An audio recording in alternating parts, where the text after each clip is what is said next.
Dan untuk mengetahui informasi selengkapnya, kita segera bergabung dengan jurnalis Kompas TV Irianda Mardanus di Mapolda Metro Jaya, Jakarta.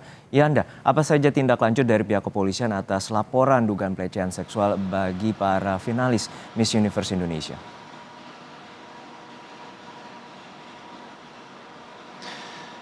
Ya, Juno, terbilang cepat sebenarnya tindakan polisi menerima laporan yang sudah dimasukkan begitu ya ke SPKT kemarin di Polda Metro Jaya. Saya sendiri kemarin sempat meliput juga langsung ketika salah satu korban berinisial N atau terduga korban kasus dugaan pelecehan seksual ini ikut ke Polda Metro Jaya untuk melaporkan bersama tim kuasa hukum dan sejumlah provincial director kemarin dari Miss Universe Indonesia. Nah, tadi saya sudah dapatkan jawabannya langsung dari Kabid Humas Polda Metro Jaya, Kombes Truno Yudo, melalui pesan singkat via WhatsApp gitu, yang menyatakan bahwa iya, Polda Metro Jaya sudah menerima laporannya. Kemudian juga dasar laporan tersebut nantinya akan dijadikan landasan Polda Metro Jaya untuk memproses penyelidikan lebih lanjut yang tentunya akan dilakukan oleh penyidik. Kemudian kalau terkait pelaporannya sendiri, ini kemarin Melisa Anggraini, penasihat hukum dari korban, ini juga menyatakan bahwa ini tidak hanya dirasakan atau dilaporkan oleh satu orang.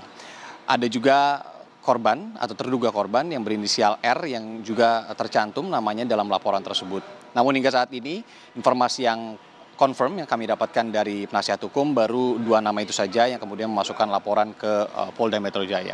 Tentu ini kita harapkan nantinya Polda Metro Jaya bisa segera merilis kasus ini karena ini juga menjadi perhatian banyak pihak.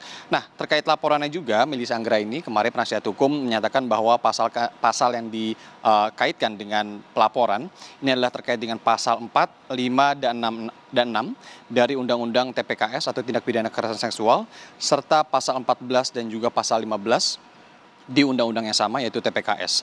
Laporan sendiri ditujukan kepada pihak penyelenggara atau IO, event organizer dari Miss Universe Indonesia, yaitu PT Capella Swastika Karya. Nah, soal skandalnya sendiri ini awalnya memang terkuak begitu ketika adanya unggahan dari salah satu provincial director yaitu Sali Giovanni yang dari Bali yang memang mengunggah terkait dengan adanya pemeriksaan tubuh atau body checking yang di luar agenda yang seharusnya memang saat itu agendanya adalah fitting, Juno.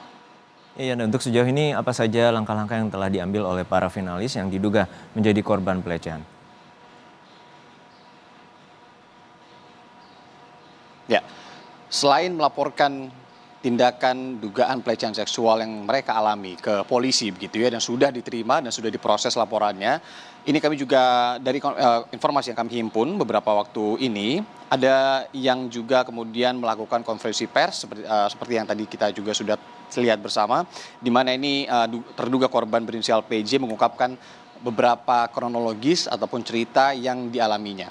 Kemudian salah satu yang memang sempat juga membuat surprise begitu ya, heboh dan juga kaget para finalis, salah satunya adalah inisial PJ ini ketika diminta untuk melepaskan busana di tengah keramaian yang kemudian disekat hanya beberapa bahan yang tidak kemudian permanen gitu dan disaksikan oleh banyak orang finalis lain dan di sana juga diklaim ada orang-orang yang memang tidak sama gendernya dengan dia begitu ya.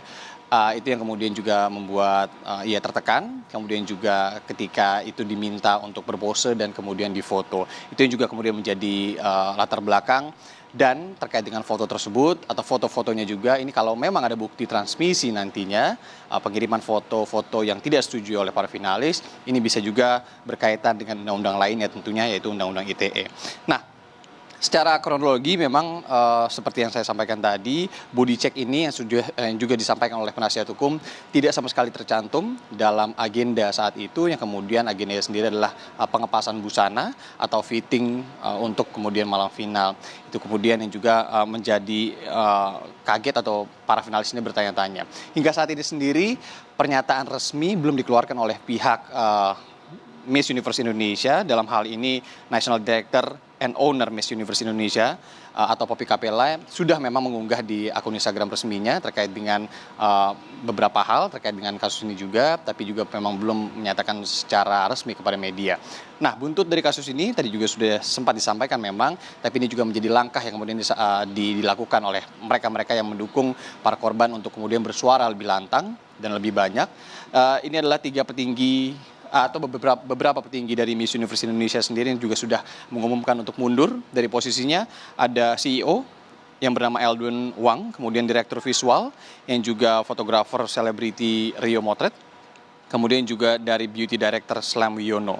Nah, saudara, di tengah permasalahan ini juga beberapa akun Instagram, salah satunya adalah dari Rio Motret yang kami coba tangkap gitu. Ini mengungkapkan beberapa hal yang kemudian ini tentunya menjadi kesaksian yang penting nantinya bila memang dibutuhkan oleh polisi yang atau dari pihak-pihak yang memang tahu betul dan ada di tempat ketika kejadian itu berlangsung. Tentu titik terang dari kasus ini masih kita tunggu, rilisnya juga dari kepolisian akan seperti apa. Juno. Baik, kita nantikan bagaimana upaya pengungkapan dari kasus ini, terutama pihak kepolisian untuk memeriksa adanya dugaan pelecehan seksual di ajang final Miss Universe Indonesia. Terima kasih jurnalis Kompas TV Irianda Mardanus dari Mapolda Metro Jaya, Jakarta.